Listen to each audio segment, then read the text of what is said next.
in Christ. Amen.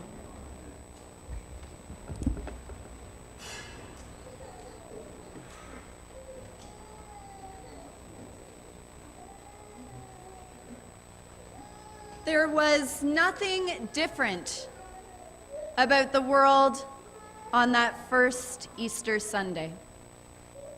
People woke up and nothing had changed.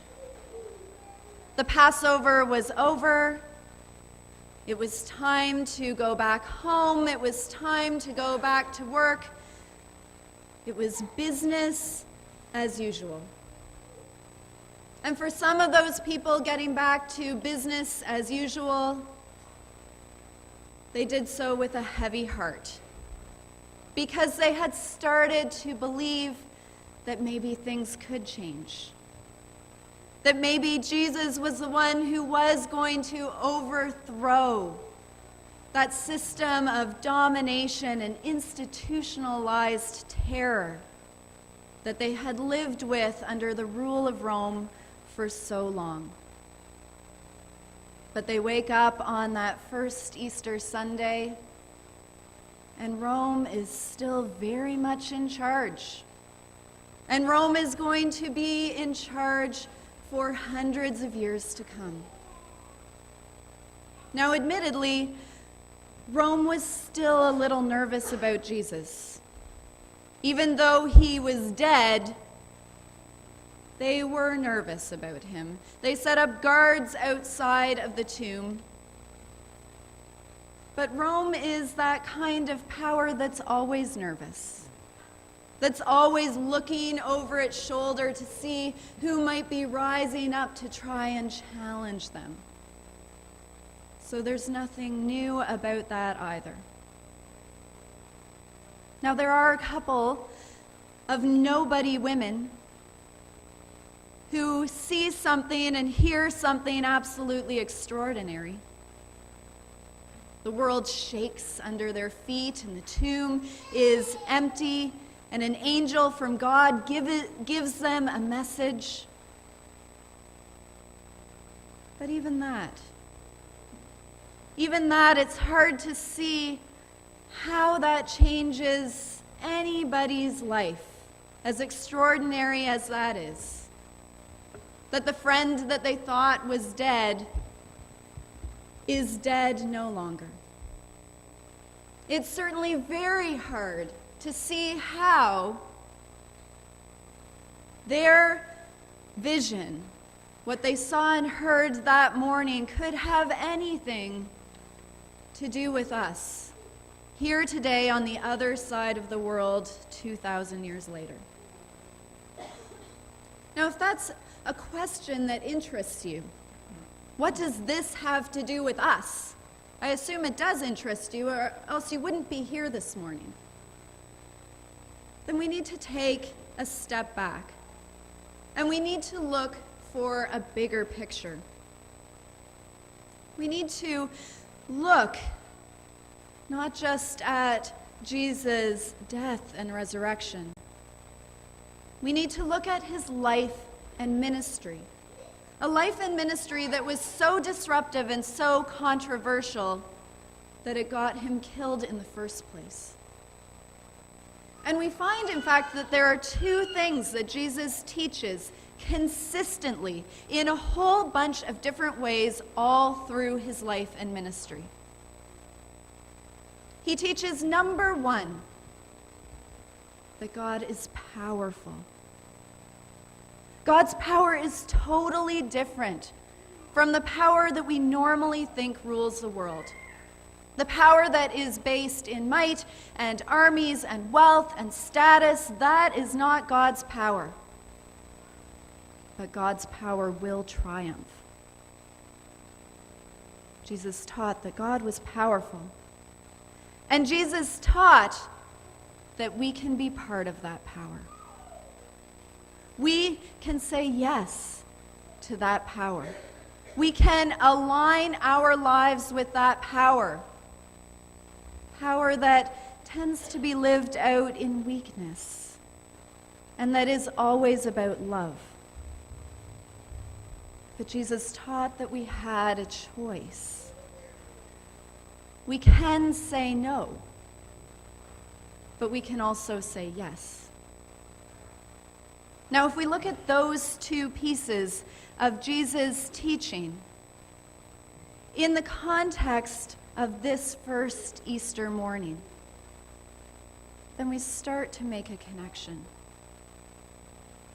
We can see clearly how Jesus, being raised from the dead, is the embodiment of that first part of Jesus' teaching, that God is powerful. We see in the risen Jesus that truth is stronger than lies, that love is stronger than hate, that life is stronger than death.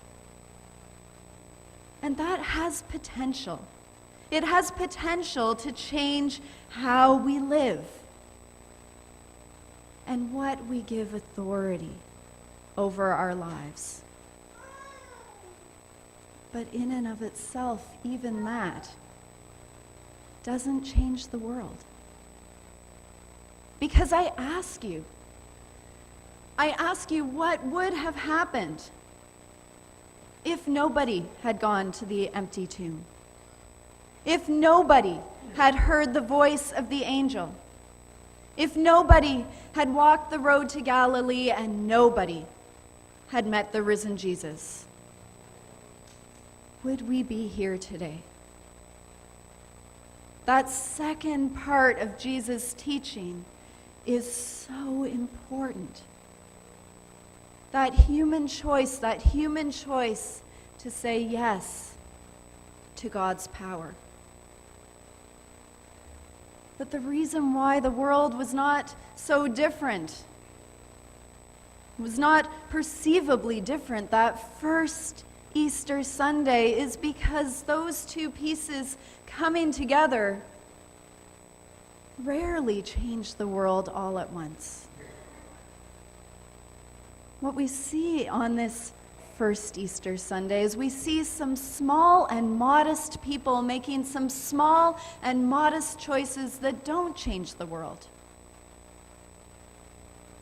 But they nudge it. They nudge it a little bit onto a new track and a new possibility.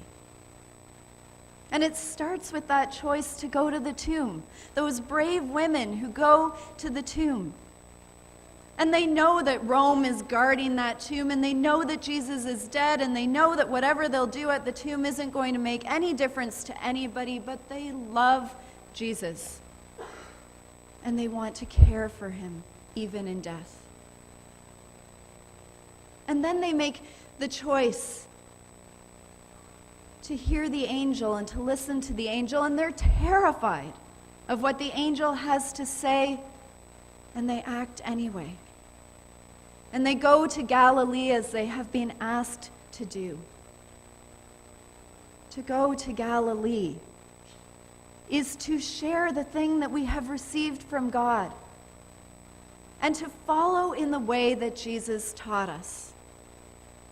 To go to Galilee is the choice for a life of generosity and service. And when they meet Jesus on the road, as is promised, and they are still terrified, they also choose to let joy into their hearts. And they worship Jesus. Small and modest choices by small and modest people that nudge the world in a different direction, and in fact sets off a chain reaction that at first and at times is so slow that you can hardly see that anything is happening at all. But because they went to Galilee and they met the risen Jesus, others began to do the same. Others began to adopt that life of generosity and service and to follow in the way of Jesus, and Jesus met them on the road. And then that was shared. and more people served and shared and met Jesus down through the centuries and across the world to us here today. I think about that chain reaction particularly in the context of this church's 225th anniversary. I think about how God's power meeting human choice has been lived out at St. George's. I think about the year 1792 and that fragile little group of people, not even meeting in a church building, just meeting in one another's homes and beginning to call themselves St. George's, and how in so many ways they were living in a wilderness as strangers in a strange place, and they couldn't have possibly imagined that those small and modest choices might lead to us here today. I think about how the community of St. George's made mistakes over the years, how there were conflicts and divisions, how sometimes it seemed as if decline was the order of the day and maybe this church was on its last legs. And I think about how through all of those obstacles and challenges and mistakes, something beautiful happened. Something beautiful is happening. I think about this building. This big, sprawling building with all of its additions and its renovations and its memorial plaques and its special objects, and how it's the embodiment of God's power meeting human choice, and how something happens step by step, stone by stone, brick by brick. Sanctuary is created, a house of prayer is built, a center of outreach and hospitality is offered in the center of this city. The world wasn't in any perceivable way different on that first Easter Sunday.